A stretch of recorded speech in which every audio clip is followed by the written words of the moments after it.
आमाच्या विशेष बुलेटिनमध्ये आपलं स्वागत आहे। पाहूया विशेष बातमी। बुलढाणा जिल्ह्यात रखरखत्या उन्हात अंगणवाडी सेविका व मदतनीस रस्त्यावर उतरल्या। मानधनाऐवजी किमान वेतन लागू करावे आणि सेवानिवृत्तीनंतर पेन्शन द्यावी या प्रमुख मागण्यांसाठी त्यांनी जिल्हाधिकारी कार्यालयावर मोर्चा काढला। यावेळी शासनाचे लक्ष वेधण्यासाठी कर्मचाऱ्यांनी जोरदार घोषणाबाजी केली। विविध प्रलंबित मागण्यांसाठी आंदोलन अधिक तीव्र करण्याचा इशाराही देण्यात आला। दिल्लीचा पोपट काय म्हणतो? मुंबईचा पोपट काय म्हणतो?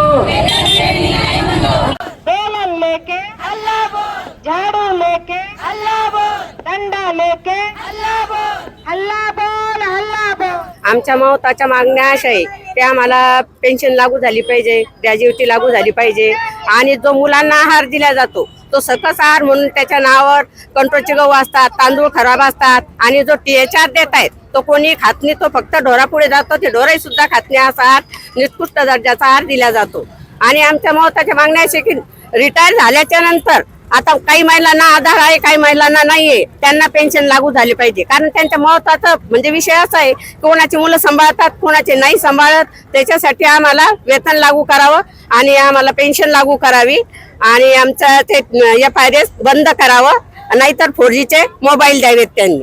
आमच्या एवढ्याच मागण्या आहेत। खूप कमी वेतनामध्ये शासन आमच्याकडून काम करून घेत आहे आणि पूर्ण वेळ जितका वेळ म्हणजे वेतन श्रेणी वाले जे कर्मचारी आहे त्यांना जितका वेळ त्यांचा कामाचा आहे तेवढाच वेळ आम्हाला पण द्यावा लागतो आणि मानधन त्या मानाने खूप कमी आहे। तर आमची शासनाला नम्र विनंती आहे की आम्हाला मानधन नसून वेतनच, किमान वेतन शासनाने आम्हाला द्यावं, ही सर्व सेविकांची मागणी आहे। आणि दुसरं FIRS बंद करायला पाहिजे। मोबाईल निकृष्ट दर्जाचे मोबाईल आम्हाला दिलेले आहेत, ते मोबाईल म्हणजे त्या मोबाईल मध्ये काम करायला गेलं की काही वेळातच तो मोबाईल बंद पडून जातो, म्हणजे इतके निकृष्ट दर्जाचे मोबाईल आम्हाला दिलेले आहेत। तर आम्हाला टॅब किंवा चांगल्या कंपनीचे मोबाईल देण्यात यावं किंवा टॅब देण्यात यावे।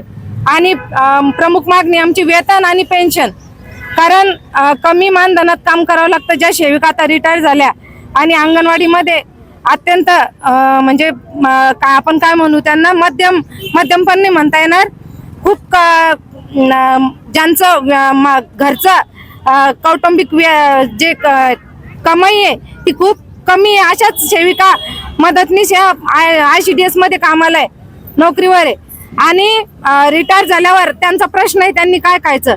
एक सेविका आमची भीक मागून मेलेली आहे। तर शासनाला मी कळकळीची विनंती करते, मला त्या महिलेची आठवण आली की माझं हृदय भरून येतं की किमान जगण्यापुरतं तरी शासनानं आमच्या सेविका आणि मदतनीसना द्यावे, ही नम्र विनंती। आमा चॅनलला लाईक करा, बातमीला शेअर करा, सबस्क्राईब फॉलो करायला विसरू नका।